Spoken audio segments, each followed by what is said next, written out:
ব্রহ্মবৈবর্ত পুরাণে চৈত্র মাসে শিব ঠাকুরের আরাধনা এবং নাচ গানের বিষয়ে উল্লেখ রয়েছে। সেই থেকেই শৈব সম্প্রদায়ের মানুষ এই বিশেষ উৎসব পালন করে আসছেন।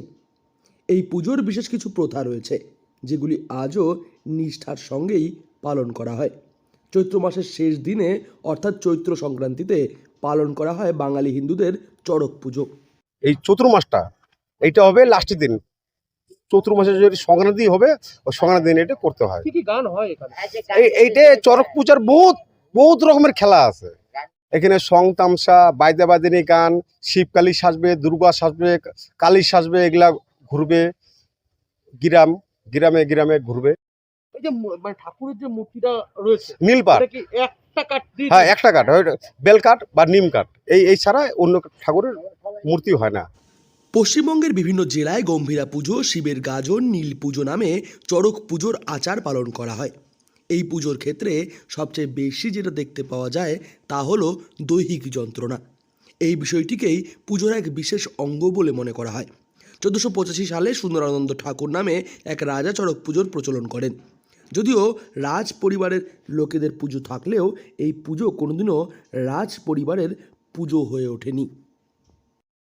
কোন কোন প্রসাদ দেওয়া হয় ওখানে? হ্যাঁ, যার যেটা মন চায়, কেউ বাতাসা দেয়, কেউ চিনি দেয়, কেউ ফল দেয়, কেউ মিষ্টি দেয়। আবার যাদের আবার মানসিক থাকে তারা আবার সন্ন্যাসীদেরকে সেবা করায়। আচ্ছা, ওখানে কি তেলও দিতে হয়? হ্যাঁ, তেল সিন্দুর ধূপকাঠি বাতাসা সব দিতে হবে এখানটা। এই ঠাকুর আসলে পরে বাড়িতে ঢোকার আগে উলু টোকার দিবে, কলা পাতা বিছিয়ে দিবে, পুরা লেপে টেপে দিবে, পুরা তেল সিন্দুর ধূপকাঠি বাতাসা ফল, যার যেটা মনে যতদূর শক্তি অতটুকু ভক্তি। এই পুজো হিন্দু সমাজের এক প্রচলিত লোক সংস্কৃতি। সাধারণত সমস্ত পুজোয় ব্রাহ্মণের প্রয়োজন হয়, তবে এই পুজোর নিয়ম একেবারেই আলাদা।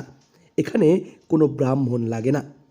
মূলত এই পুজোর কিছুদিন আগে থেকে শিবের মূর্তিকে নিয়ে ঘুরে বেড়ানো হয় বিভিন্ন এলাকায়।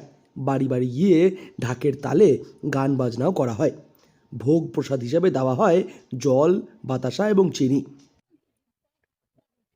এই যে মানে মানে চড়ক পুজো আর কি বলতে গেলে, তো এই পুজোর নিয়ম কি রয়েছে? মানে পুজোর এই যে মহাদেবকে নিয়ে ঘুরছেন, কত জায়গায় ঘোরেন, সারাদিন কোথায় কোথায় যান? বহু জায়গাতে যাই, অনেক জায়গাতে যাই। কতদিন থেকে করছেন এই পুজো? এইটা ও আমি যে এই পূজা আমাদের 3 পিঢ়ি হয়ে গেল। 3 পিঢ়ি আমার ঠাকুর দাদা করছে, আমার বাবা করছে, হ্যাঁ, তারপরে এখন আমি। আজও গ্রাম বাংলার বহু মানুষ চৈত্র সংক্রান্তিতে এই চড়ক পুজোয় মেতে উঠে থাকেন। কোচবিহার থেকে সার্থক পণ্ডিতের রিপোর্ট, লোকাল 18 বাংলা।